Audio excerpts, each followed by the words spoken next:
Olá, boa tarde. Hoje é terça-feira, dia 19 de julho. Está começando agora mais uma edição do programa Conecta, com tudo o que é destaque aqui no Parlamento Catarinense. Eu sou Delona Bus, jornalista da TV da Assembleia Legislativa. Aqui comigo está o meu colega Paulo César, também jornalista da TV da Assembleia Legislativa. Boa tarde, PC.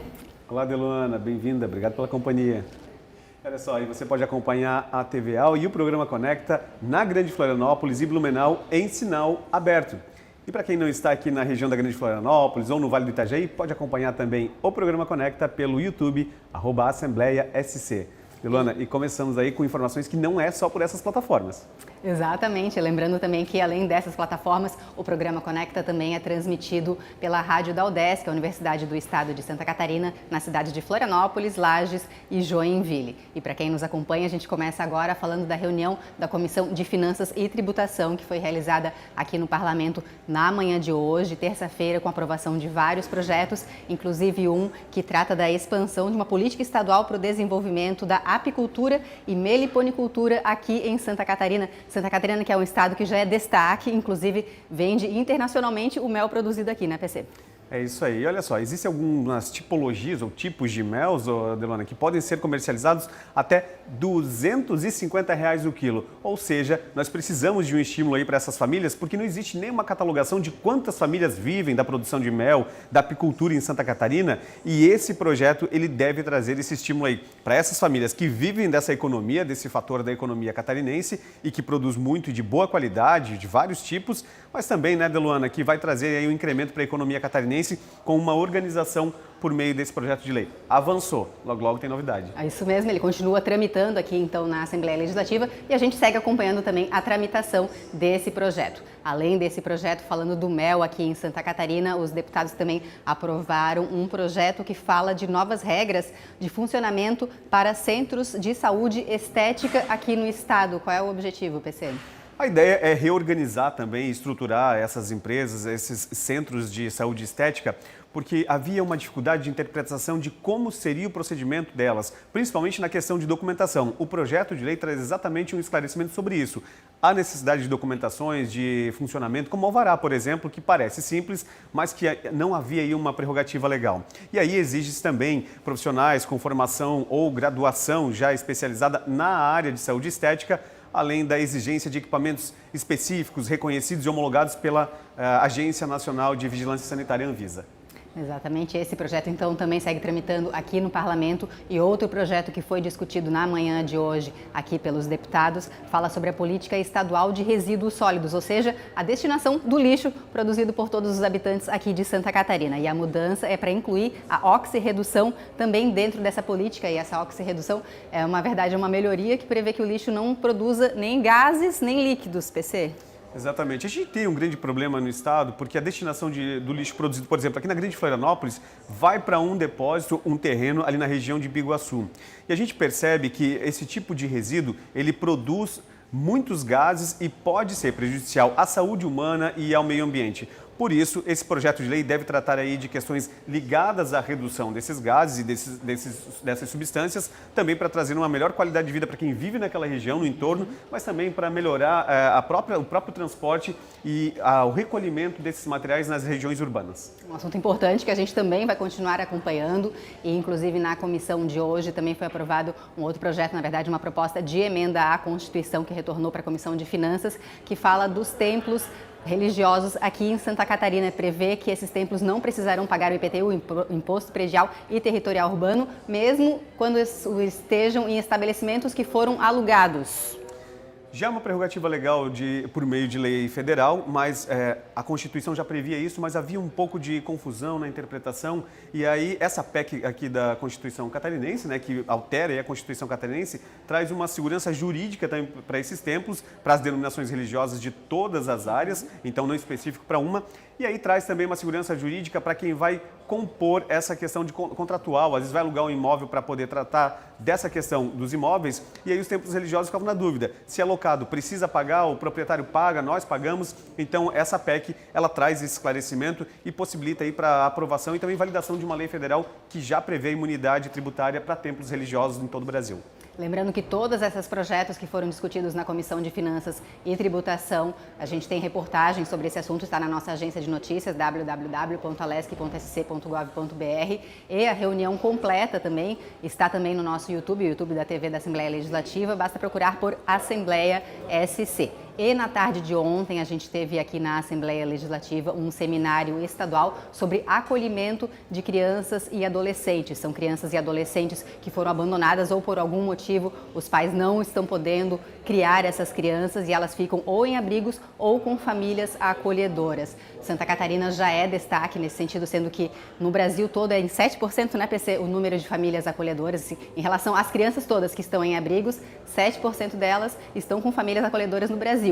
E aqui em Santa Catarina esse número já é de 20%, mas eles querem ampliar para até 50%, né, PC? Exatamente. Essa ampliação é exatamente pelo volume de crianças que necessitam de um acolhimento e a gente tem que deixar claro que é um acolhimento temporário. Para se ter uma ideia, hoje são 1.300 crianças e pelo menos 80 ambientes de acolhimento para essas crianças.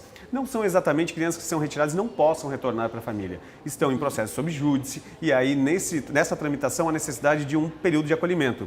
E são famílias de várias regiões de Santa Catarina, a gente pode perceber os exemplos durante esse evento, promovido pela FECAM, em parceria com a Assembleia Legislativa, por meio da Comissão em Defesa da Criança e do Adolescente, mas também pelo Ministério Público de Santa Catarina. E a gente percebe a necessidade, porque a gente tem em Blumenau, em Jaguaruna, em várias regiões de Santa Catarina, mas há necessidade de ampliação porque há muitos processos e muitas crianças necessitando de um lar temporário muitas vezes. E pelos depoimentos que a gente viu, inclusive, dos servidores públicos que atuam nessa área, é muito melhor para essas crianças e adolescentes ficarem com uma família acolhedora do que ficar num abrigo.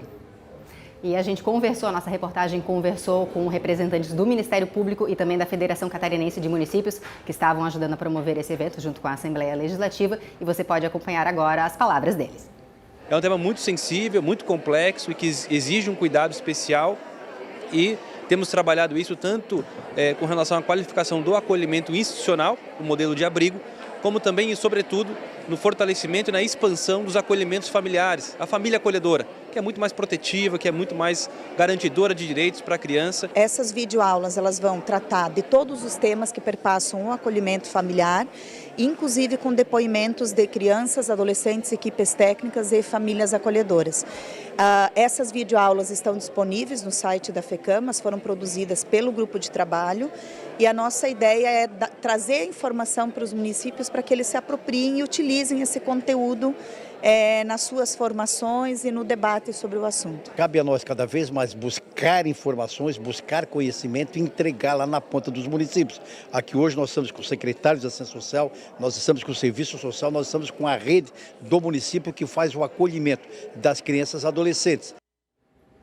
Você acompanhou então representantes do Ministério Público e também da Federação Catarinense de Municípios aqui de Santa Catarina falando sobre a situação do acolhimento de crianças e adolescentes aqui no estado. A reportagem completa já está na nossa agência de notícias www.alesc.sc.gov.br e também nas nossas redes sociais Assembleia SC. E é sobre as nossas redes sociais que a gente conversa agora com o nosso colega Lucas Diniz, que já está aqui com a gente. Boa tarde, Lucas. Oi, tudo bem? Oi, Delu. Oi, PC. Lucas, bem-vindo. Olá, vocês que nos acompanham. Então, o nosso destaque nas redes de hoje é que o cidadão catarinense agora tem mais uma ferramenta aí para participar, né, para acompanhar as audiências públicas e também mandar suas perguntas. Então, graças a uma parceria com o Senado Federal, a Assembleia está utilizando agora a plataforma e-Democracia, que já é uma plataforma aí bem utilizada em outras câmaras, em outros parlamentos, né? Que permite o cidadão entrar, mandar suas perguntas, né? Acompanhar a audiência pública, mandar suas perguntas e também ficar sabendo de quais são as próximas audiências que vão ocorrer e quais são os temas. Então, se você quiser, é só entrar no nosso site, alesc.sc.gov.br, e assim que você entrar, você já vai ver um banner lá, é só clicar e você loga com a sua própria rede social e já pode acompanhar e mandar suas perguntas. E para nos seguir nas nossas redes sociais, como já foi falado, @AssembleiaSC. Muito importante isso, né, Lucas e PC, porque é uma maneira de a população falar do que está pensando, o que está querendo e realmente ser escutado por quem está aqui no Poder Legislativo. E esse é o momento deles participarem, darem opinião, porque nada melhor que a própria comunidade dar opinião sobre o contexto que ela vive. nós vamos, os parlamentares vão, mas quem vive lá na ponta é o cidadão. Lucas, é uma forma também de contribuir com a comunidade para que ela seja mais participativa em processos públicos, não é verdade? Sim, com certeza. Lucas, obrigado pela participação. Isso aí. Muito obrigada, Lucas. A gente conversou então com o Lucas Diniz, falando das redes sociais aqui da Assembleia Legislativa e essa novidade permitindo a maior participação da população em todas as reuniões que são feitas aqui no Parlamento Catarinense. E daqui a pouco a gente vai ter começa a sessão ordinária aqui da Assembleia Legislativa, aqui no plenário Osni Regis, com reunião, a fala dos deputados e também a partir das 16 horas a votação de alguns projetos de lei, inclusive um deles que vai permitir a destinação de recursos públicos para hospitais inadimplentes, que é uma coisa importante, né, PC? Porque muitas vezes os hospitais estão inadimplentes, precisando de dinheiro e daí não podem receber justamente porque estão inadimplentes. A gente vem de um cenário de pandemia, onde houve uma demanda muito grande, os recursos escassos, reduziram os repasses e aí os hospitais começam a enfrentar uma dificuldade que não é também em decorrência da pandemia. Alguns hospitais enfrentam dificuldades financeiras há décadas, com milhões em dívidas, e a dificuldade muitas vezes é continuar prestando serviço à comunidade que cobra e cobra muito, mas sem o respaldo do Estado com repasse de recursos. Com essa proposta, e que será votada em plenário hoje, deve trazer um pouco de alento. E aí, às vezes, até mesmo a quitação, Deluana, de débitos pendentes e que vão poder possibilitar novos investimentos, continuação dos atendimentos e um pouco mais de tranquilidade para o cidadão que está lá na ponta e precisa do atendimento hospitalar. Exatamente. Esse, então, vai ser votado, esse projeto vai ser analisado e discutido hoje, votado na reunião de hoje à tarde, aqui na reunião ordinária dos deputados, né? Sessão ordinária com votação a partir das 16 horas e transmissão ao vivo pela TV da Assembleia Legislativa e também pelo nosso canal no YouTube Assembleia SC. E também na tarde de hoje a gente tem a reunião da Comissão de Direitos Humanos. O que a gente pode destacar dessa reunião que nós vamos ter hoje à tarde, PC? Olha só, é uma audiência pública para discutir o monitoramento de direitos humanos no contexto da pandemia de Covid. Ou seja, a Covid ainda traz reflexos aí e há necessidade que o Parlamento Estadual esteja acompanhando toda a situação. Por isso, então, traz essa audiência pública, essa discussão, para que as pessoas possam também acompanhar como está o cenário, como é que o Estado se comportou durante esse período e também o Parlamento Catarinense mostrando aí uma atenção mais ampla em relação à saúde pública. Isso aí. Além desse assunto, né, essa aprovação dessa audiência pública, também vai ser realizada uma discussão sobre um projeto que prevê a vedação da nomeação para funções gratificadas de pessoas condenadas em decisão transitada em julgado, desde que a condenação tenha transcorrido num prazo já de 8 anos. Ou seja, pessoas condenadas não poderão acessar esses cargos públicos, uma maneira também de dar mais legalidade para o assunto.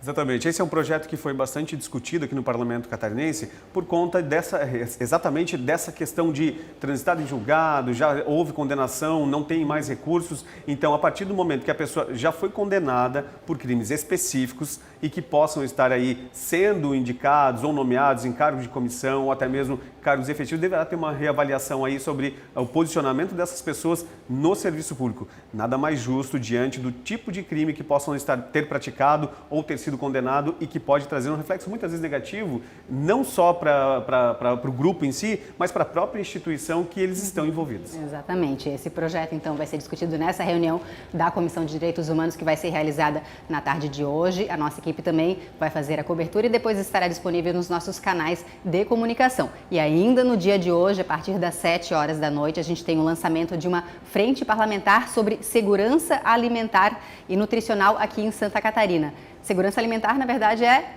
comida, né? Comida na mesa. Então, é uma frente parlamentar que vai analisar a situação das pessoas que estão sem comida, passando fome aqui no Brasil e principalmente aqui em Santa Catarina.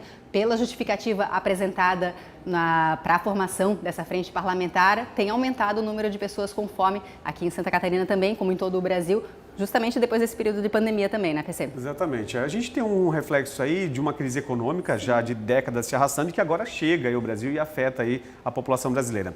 Para se ter uma ideia, a insegurança alimentar afeta no Brasil, em uma pesquisa recente, mais de 33 milhões de brasileiros que não têm condições de manter o sustento mínimo alimentar em casa, para o indivíduo e para a família. E é essa discussão que se traz para a Assembleia Legislativa. De que forma minimizar os efeitos aqui no Estado catarinense e de que forma o Estado também pode ser mais participativo para reduzir o impacto. A gente tem aí uma possibilidade que vem surgindo na capital catarinense para as pessoas que vivem em extrema pobreza, um restaurante público grátis para essas pessoas. Obviamente que existe todo um trâmite, cadastro único é averiguado para que essas pessoas tenham acesso à alimentação. Só que isso não quer dizer que é uma família inteira dentro de casa. E aí é importante a discussão sobre essa insegurança alimentar, que nada mais é a não condição de manter o sustento mínimo alimentar dentro de casa. Exatamente, e daí nessas horas o poder público tem que ser atuante justamente para ajudar quem mais está precisando. Essa reunião vai ser hoje, no final do dia, esse lançamento dessa frente parlamentar, e a gente também vai continuar acompanhando o trabalho dessa frente.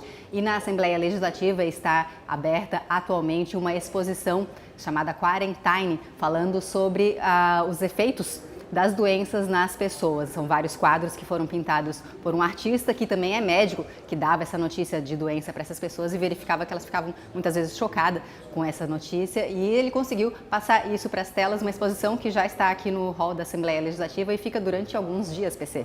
É isso aí, olha, vale a pena conferir, a exposição está à disposição aqui na Assembleia Legislativa, no hall, e os visitantes podem conhecer um pouco dessa amostra que já está aberta ao público.